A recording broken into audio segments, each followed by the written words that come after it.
Welcome to another Ampol Sports Film. My name is Peter Whitchurch, and I speak to you as producer of Davis Cup 1956. Believe me, this year that constituted a headache. There were 5 cameramen in touch with me by microphone and earphone, 3 down below and 2 in the center of the southern stand. Every hour, film was rushed from cameraman Frank Pugh on the right to the Sydney plane, and from Stan Pentreath on the left to the Melbourne plane for the Ampol television program in those 2 cities. In line with their policy of bringing big event sports coverage to the motorists of Australia, Ampol's New South Wales manager, well-known sports personality Ted Harris, with the earphones, broadcast over the whole of the Macquarie radio network throughout the 3 days. And now, as a further service to interested motorists, Ampol bring you this film summary of the Challenge Round of 1956. It really begins back in 1954. United States Captain Bill Talbot had just received the Davis Cup from the Governor-General, Sir William Slim. In his speech of thanks, he said, "We were lucky to win the Challenge Round this year, and we know that next year, when you challenge against us, that we'll have to be on our toes. We recognize the tremendous job you're doing here in Australia with the youngsters of your nation. And we know that if we don't follow a plan similar to yours, it won't be long before that beautiful piece of silver will be sitting here again." And we won it back in August of that same year. Do you remember Ampol sent Ted Harris to Forest Hills, New York, to bring you a running commentary of the 3 days' events? Actually, Australia won in 2 days. Hoad with Hartwick, not Rosewall, won the doubles. Rosewall beat Seychelles, and Hoad beat Traver in the singles. Talbot was right. Harry Hopman is seen receiving it from Mr. Richard Nixon, the Vice President of the United States. Nearly 18 months were to pass by before the next chapter of the Australian Davis Cup story was to unfold. In beautiful Perth, capital city of Western Australia. The location, Kings Park Courts. The occasion, the 1956 Interzone Final. The contestants, India, winner of the Eastern Zone, and the United States, winner of the American Zone.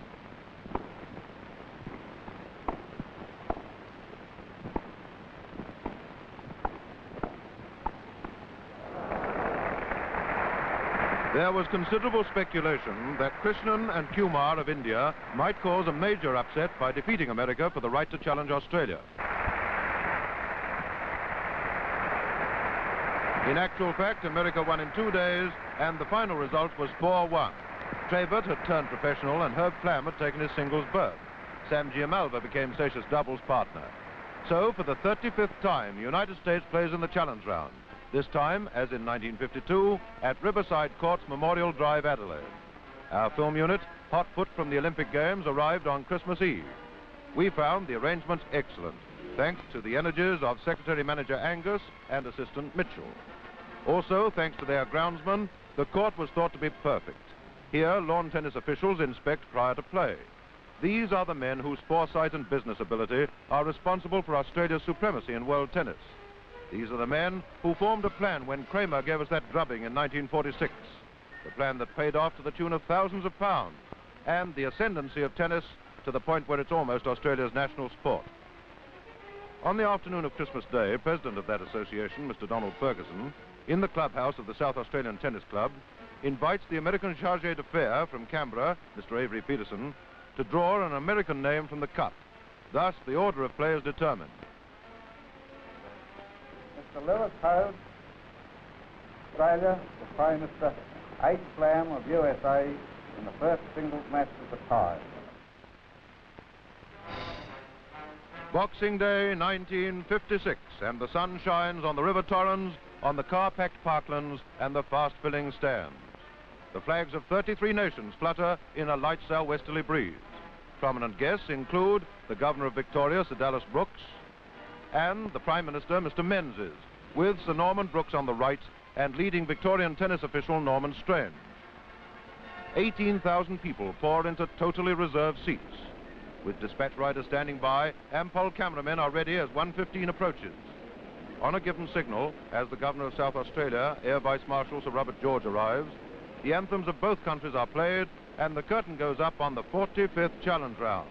Match 1, Herbert Flam of America versus Lew Hoad of Australia. Flam to serve.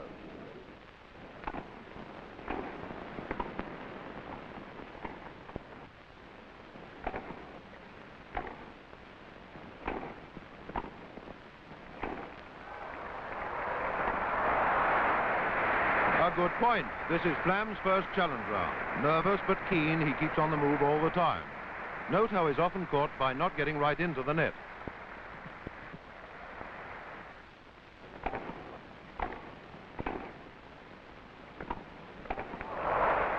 A beautiful backhand placement.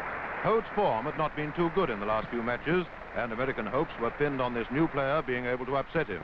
It's deuce, and Hoad looks confident. A little early for Flam to look so puzzled, but that smooth flow of good placements from a man supposed to be off form would be disconcerting. This is game point.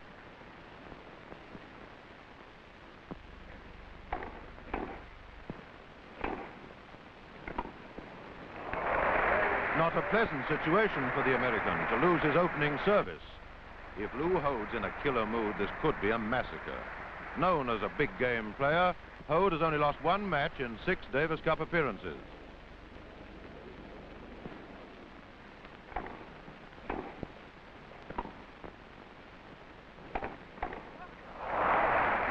Hoad didn't seem to be hitting the ball as hard as usual, but he was on the attack all the time.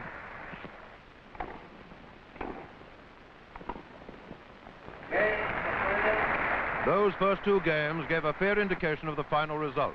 Hoad had Flam's measure and quickly raced to a 3-1 lead.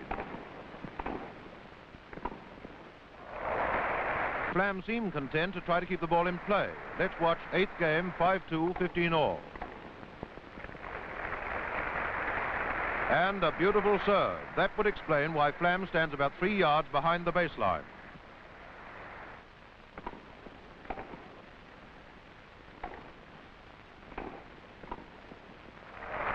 A nice return of service, but that power gets Hoad to the net and on the attack.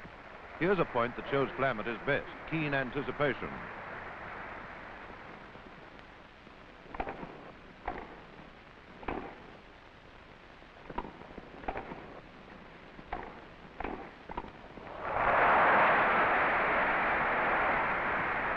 And here's another example of the advantage gained by following a power serve into the net.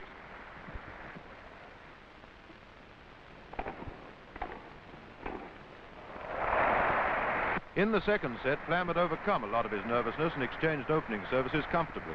1 all, 40-30 as we come in. Watch Hoad.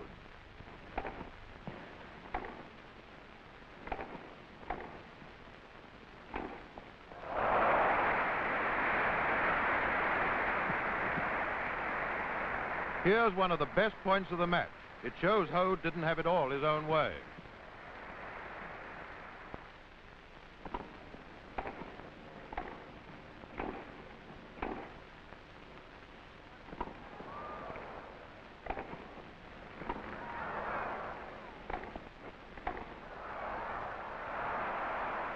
Flam clinched it to make the score 2-1. And here's one of the points of the 4th game as Hoad made it 2 all.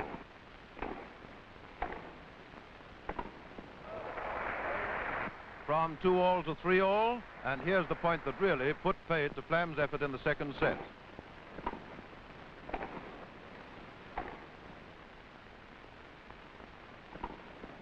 A lovely shot coming, watch it. Yes, it looked as if it was all over. The world's press representatives, in immediate touch with New York and London, proclaimed the obvious end of the second set and an easy 3-set victory coming up.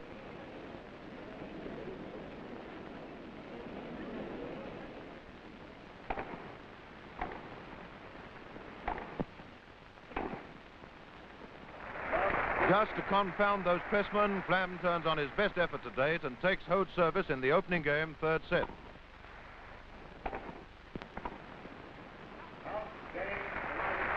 Often, Hoad loses concentration in the middle of a match, or it could be that Flam has spotted a weakness. In any case, Captain Hoffman has a few words of wisdom to impart. Note Hoad's undersliced backhand.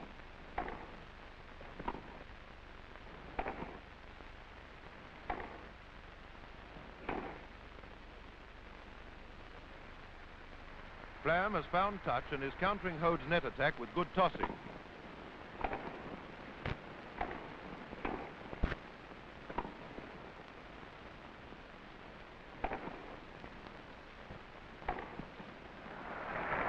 That made it 2-love.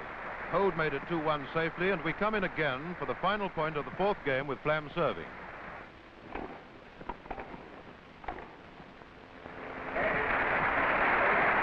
(3-1), and Hoad had to fight to hold his next service. He made it after 7 deuces. From then on, he seemed to have squashed the fight in Flam. That's not to be wondered at. Hoad's really playing well. It's 40-30 in the 6th game as we come in again, and note the lack of power in Flam's overhead.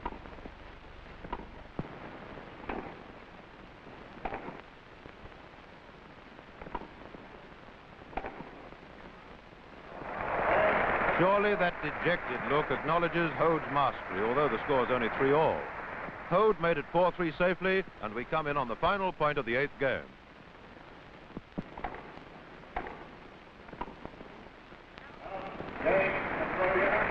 Newsreel cameraman Lloyd Shields ready for match point on the line.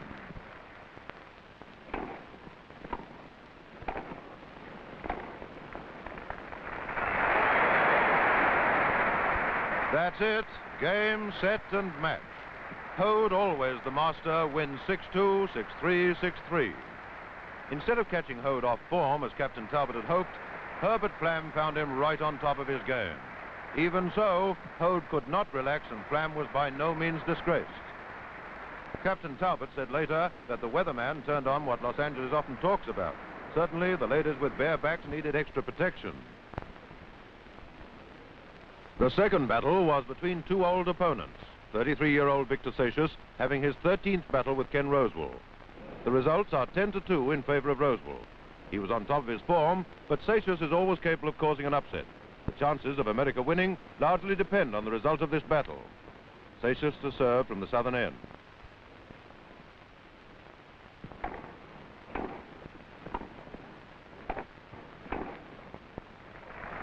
Satius is fit and determined. Rosewall hasn't yet removed his sweat jacket.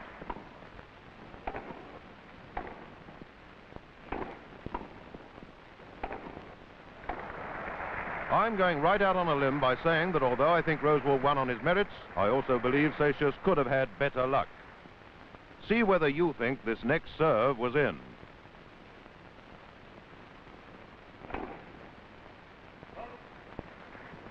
Whether that was in or not could make quite a difference. Watch the alternative. Advantage Australia, the second against him after 4 deuces.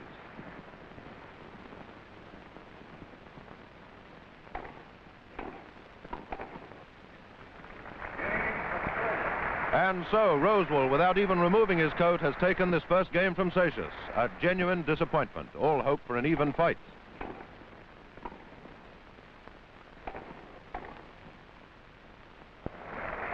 Two love, and once again, Ken Rosewall proving nemesis to Victor Satius.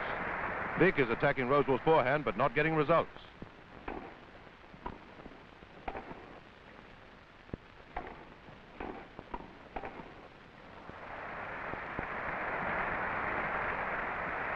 There's little to be said of that first set. Satius didn't win a service until the 5th game, and yet he held game point in 5 of the 6 games he lost.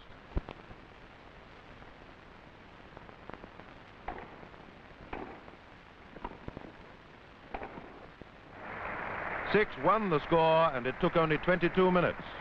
The first game of the second set showed that from Vic's point of view, it was going to be a different story. He angled well, but Rosewall's court covering was amazing. A good rally coming up.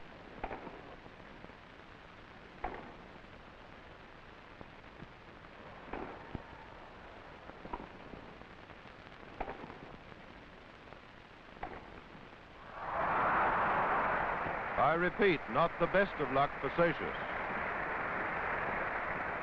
When they changed ends, a fast-moving Satius had no difficulty in making it 1-all.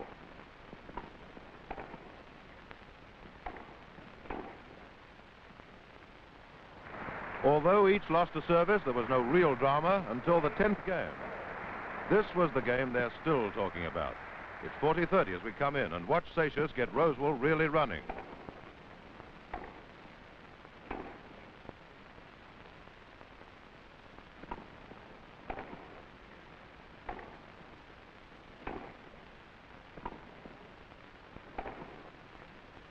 Full marks to Rosewall. He never gives up.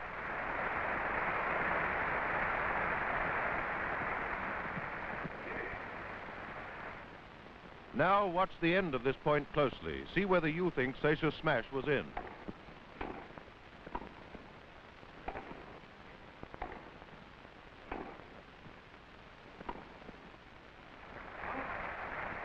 That decision seemed to rock Seychelles. It took the heart out of him for a moment. Here is perfect proof that you must not relax concentration. Seychelles is still thinking about that smash. 5-4, an advantage Australia, remember.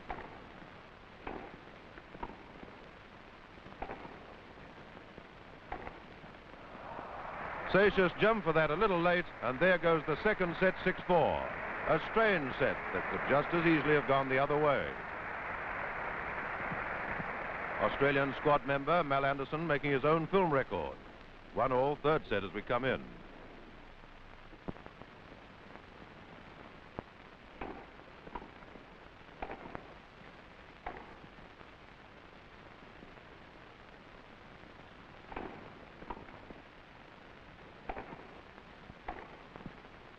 A beautiful backhand by Seychelles, but the solid Australian won his service to make it 2-1, even though he was down 15-40. Plenty of evidence of thirsty weather and strong sun.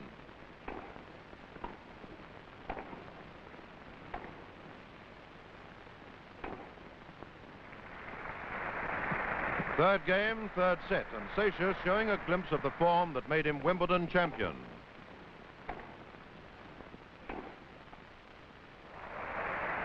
Rosewall's recoveries are really remarkable, but he can't be expected to retrieve them all the time.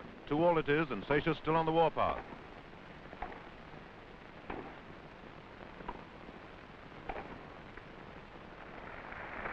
Rosewall's lead is too good to cause any real concern at this stage, but Captain Hopman watches closely in order to pass on the tactical changes, if any, on the crossover. Possible service break coming up.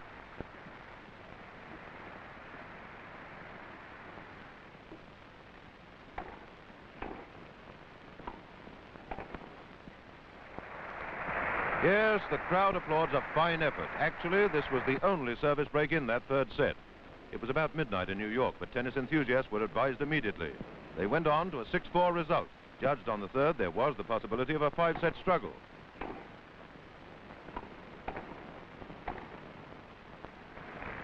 Rosewall had little trouble winning that opening game, fourth set, although he was down love 30 at one stage. A beauty, an ace. And the end of the first game, fourth set. Here's an indication of what happened to the second game.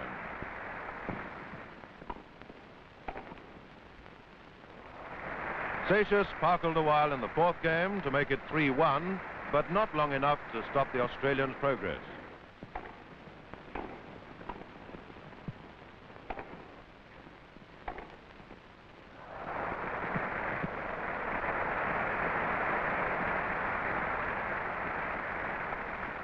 One came up, and then Rosewall really clinched the deal by taking the American service again.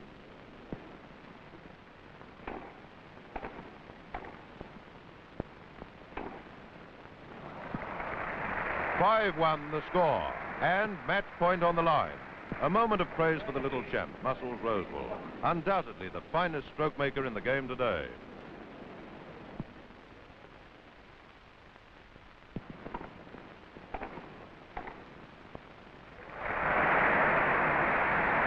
Yes, the second game is over. 6-1, 6-4, 4-6, 6-1.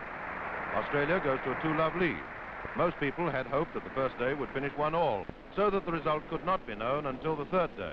However, Australia won from 2 down in 1939. Seeing Mr. and Mrs. Hoad Sr. reminds me that we should meet a young lady who's not allowed in the stand, but who nevertheless deserves our attention.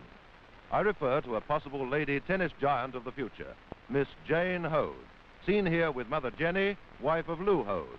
She'll be down again tomorrow to watch that practice for the doubles game. And that next day is fine and clear with the light southwesterly breeze blowing again. As the stands filled, Ted Harris interviewed various sports personalities for the Ampol television program in Sydney and Melbourne. Here, Jack Kramer confirms that he hopes to get Rosewall as a touring professional. And Bill Talbot announces Sam Giamalva, not Flam, as Seychelles' partner in the doubles. That's a wise philosophy, Bill. No time for more. They're down on court. Let's watch the game.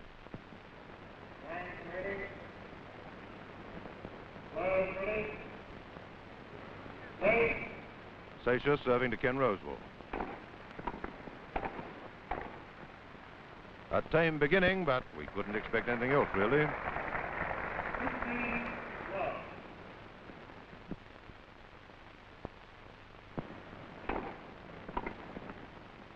Yes, without losing a point, Seychelles made it 1-love. Hoad to serve next.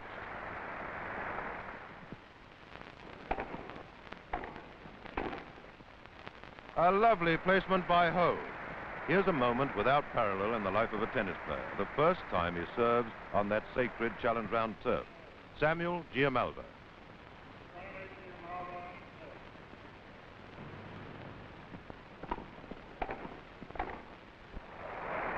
In his speech later, Sammy said that everything in Adelaide was perfect except one football umpire. Here's his first offence.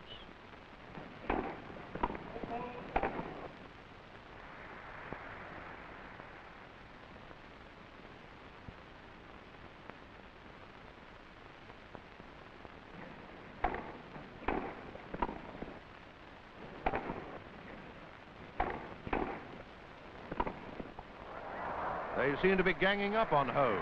Game point next.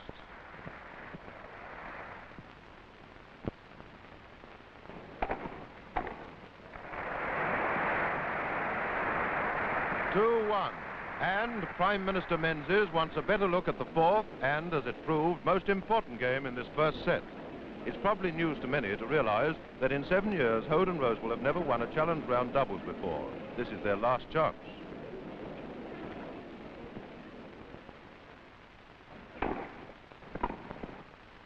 A perfect return by Giamalva.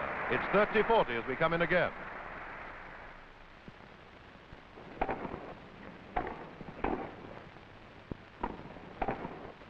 A lovely volley by Hoad brings it to deuce. Here's what inevitably happens if they return it to your feet as you run in from serving.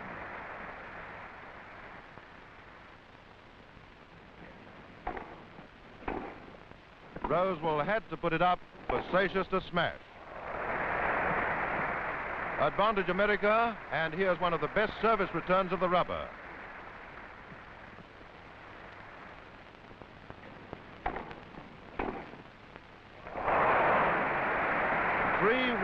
And virtually the end of that set. Many began to think that there really was a jinx on the Rosewall-Hoad partnership in challenge round matches.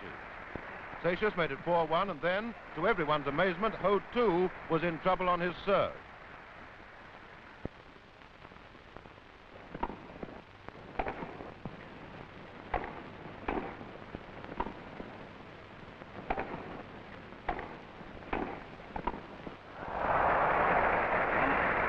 Over the baseline, and goodbye to that first set.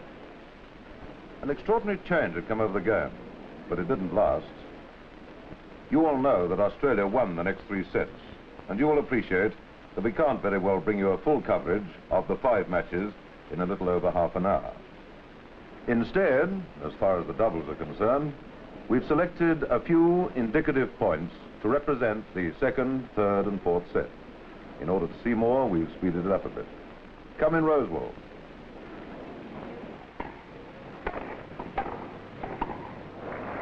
Rosewall lost that first service, second set, but Giamalva immediately did the same.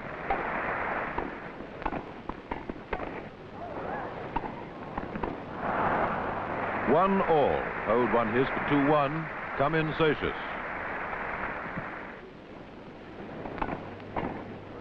Good anticipation, Lew.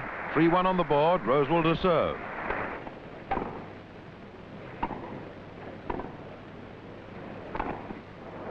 (4-1) and well on the way to 1-set all. Jim Alva to Rosewall.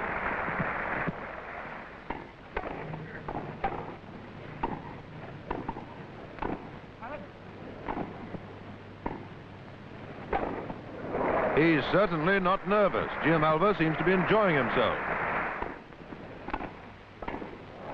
High enough for Vic to be sure of it. He's not been too good at that net today.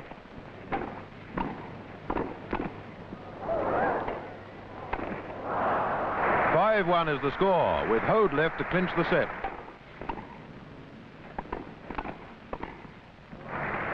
In the third set, America ran to a 3-1 lead by taking Rosewall's service, but Seychelles is struggling.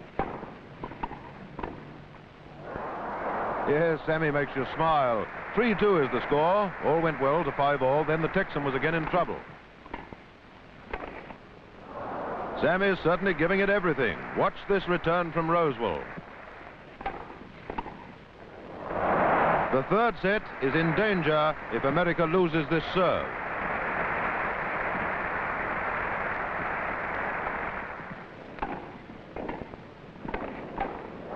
That clinched it. 7-5. They were equal in the fourth to 4-all, and here's the whole of the final game for 6-4.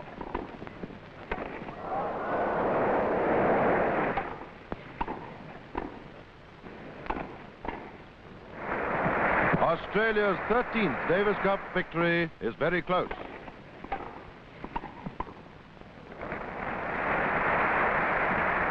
Here's game, set, match, and Davis Cup point.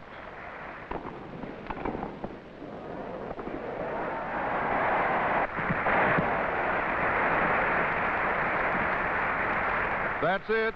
Australia wins the cup, but by no means as easily as had been expected. 1-6, 6-1, 7-5, 6-4. Captain Hoffman has been associated with the cup for 7 challenge rounds. We've only lost one of them, a fine record. And to the Americans, congratulations for a grand fight. Well, normally that would be it. The Davis Cup was won and lost. But on the third day, something happened. A new star was born. We'd already seen him in the doubles, but he shone even brighter against a champion getting ready to leave the amateur ranks. So, if only to live up to an old tradition, the king is dead, long live the king, we bring you set 4 of the Rosewall Jim Alva game. Remember, we're starting with the scoreboard showing 4-6, 6-1, 8-6. Sammy Jim Alva to serve, and in this first point, watch Rosewall.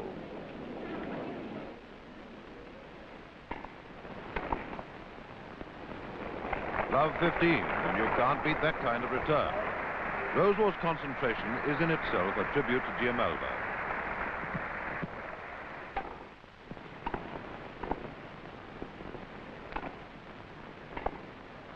A nice smash to bring up 15 all. They won a point each for 30 all as we come in again.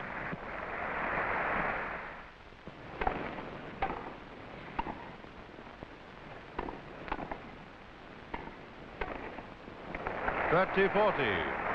Hoffman said later he had to ensure that Rosewall didn't let up for a second.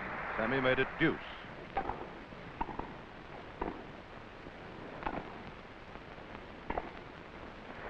Jim Alva's overhead was very sound. Advantage Australia. Note Rosewall about 1 pace behind the baseline. Here's a good rally.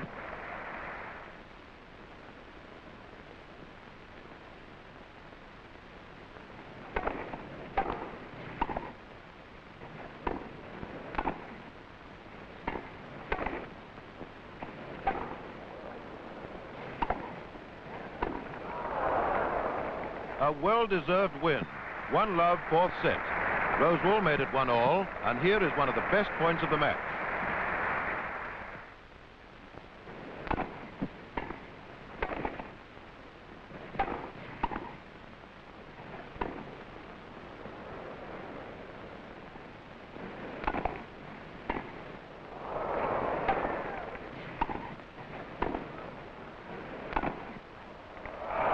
Magnificent shot by Rosewall that fully deserved the byplay from Sammy. He looks almost dejected as he walks back. Or does it mean, how do you get past this fellow? The next was another good point.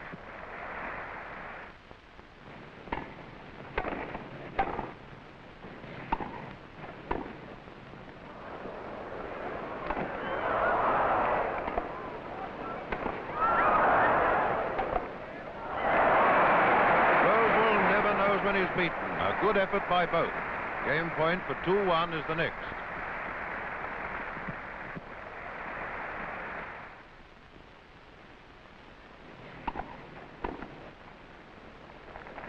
Malva is trying hard. Watch this perfect return of service.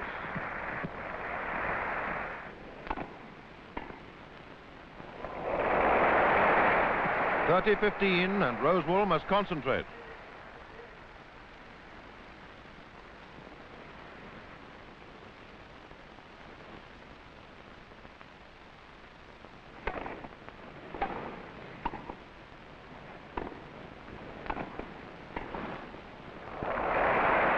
All. He lost the next as well, and Rosewall really in trouble. 30-40.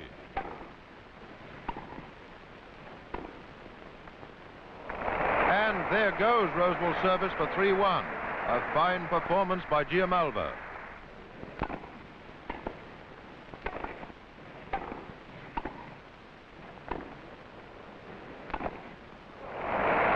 Which in turn has taken the score to 4-1. And the crowd expects a surprise 5-set struggle. The next game makes it even more likely. 5-1 against the ruling champion. But suddenly, Malva loses his grip of the set. Watch closely.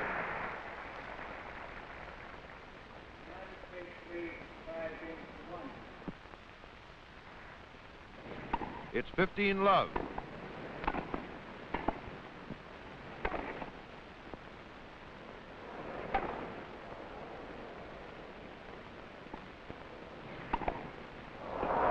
Beautiful smash, not easy from corner to corner.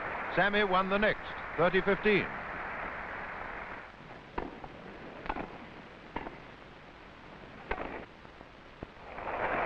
He lost the next to make it 30-40.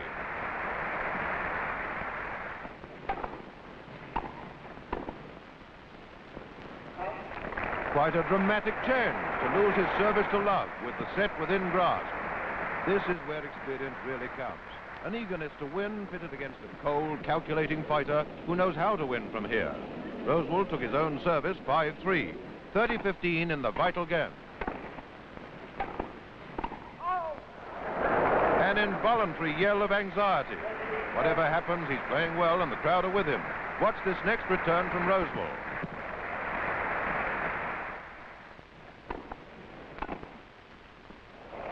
Just when it was wanted. 30-40 and the pressure right on the American. Watch this next point closely. Malva should have let it go at one stage to win it.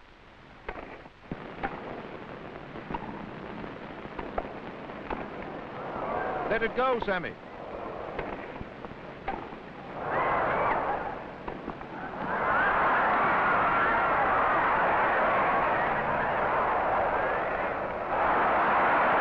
Yes, if Sammy had let that go, it would have been deuce instead of 5-4. Even so, it was a well-fought point. Rosewall has only to take his own service to equalize after being down 1-5.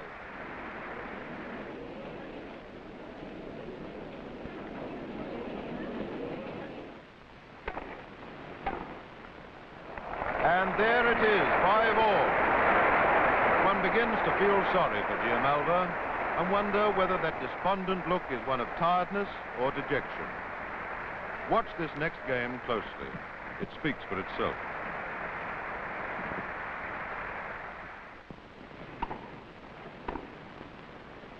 A lovely return, and Sammy made practically no effort. Rosewall is on top now. Watch him do it again.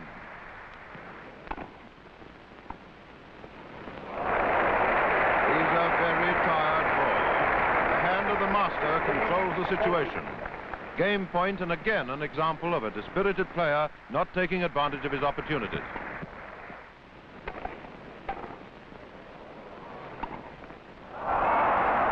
Game, and 6-5 to Rosewall goes on the board.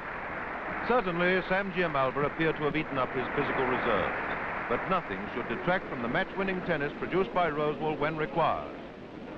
Here, he walks to serve for what was to prove his last game as an amateur.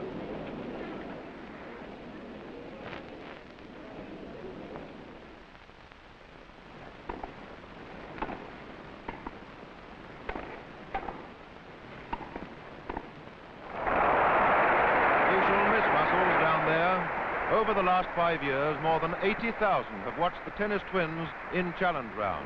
Match point.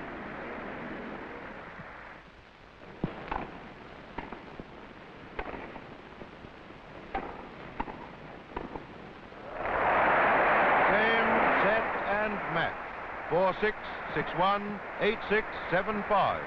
A good fight and a credit to both players.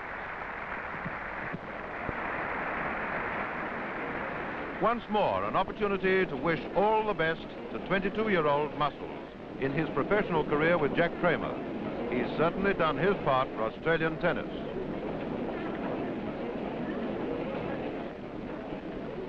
And a sincere welcome to the new star. We'll certainly see him again.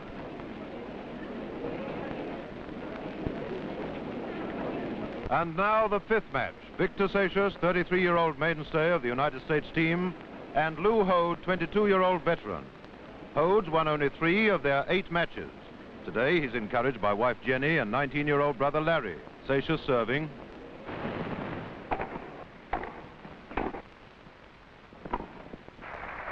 A beauty. Although the cup is won, Hoad is not going to let up. Vic has a tough fight on his hands.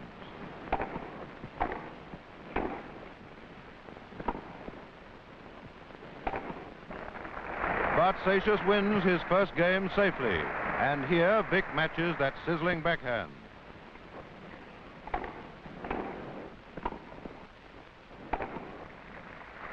They broke each other's service 2-1 and 2-all. Here's another example of Hoad's improved backhand.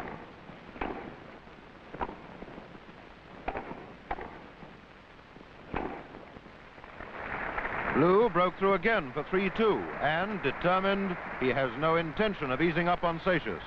He's slamming home that big first service with deadly accuracy. A beautiful ace. Not the last in the pack either.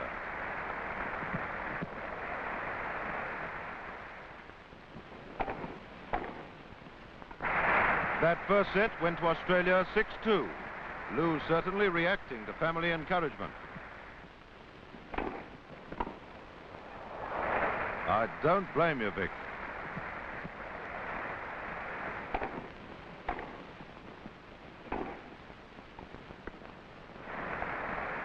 When Lew's in form, he's tough to beat, but don't underrate Seychelles. Hoad didn't have it all his own way. They raced through to 5-all in the second set. A good fight with Hoad a bit toey.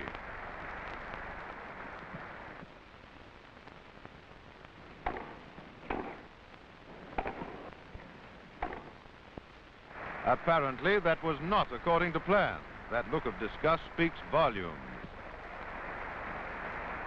The break came in that 11th game, 6-5, and Hoad really put paid to Seychelles' hopes in the next game.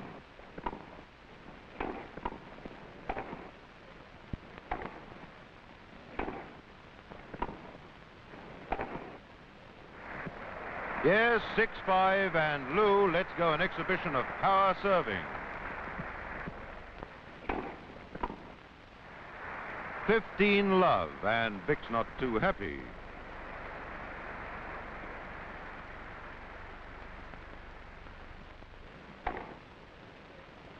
$30-love, with more to come. Seychelles knows what to expect when Hoad is getting these first serves in, but there's little he can do. You can't anticipate much when they can either come sizzling down the middle or way out wide to the forehand. Stand by. 40-love with 1 to come, and watch its speed.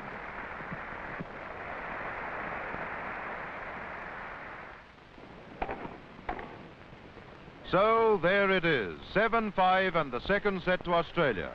No one suggests Vic played badly. Hoad struck a purple patch. The third set followed the same pattern. The break came in the third game. Perfect, and a fitting introduction to game, set, and match point.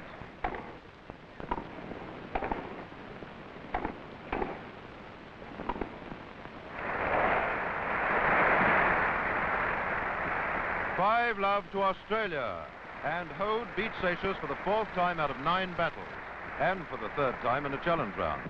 On those figures alone, Hoad justifies his reputation as a big-game player. Don't let those figures fool you. Vic Seychelles put up his usual good fight in a game that could be his farewell to Davis Cup tennis. So the 45th challenge round is over. Australia wins for the 13th time. Not an unlucky 13th, we hope. The stands have been packed for 3 days, not a vacant seat. Now the 18,000 spectators settle down to watch the final moment. Teams and officials circle that beautiful piece of silver, the Davis Cup, given 56 years ago by American Dwight F. Davis for annual international competition.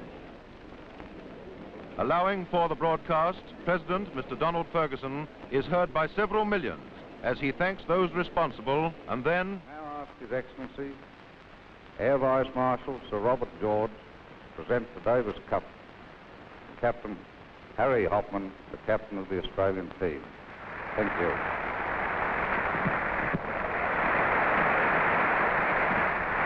Only Britain, France, America, and Australia have ever won the Davis Cup. As Captain Harry Hopman takes possession, a moment's pause to include a thought for the other 31 nations who took part this year. This year, 1956, Olympic year. A great year for events that link the world in the unspoken language of sport. A great year for the language of friendship and goodwill.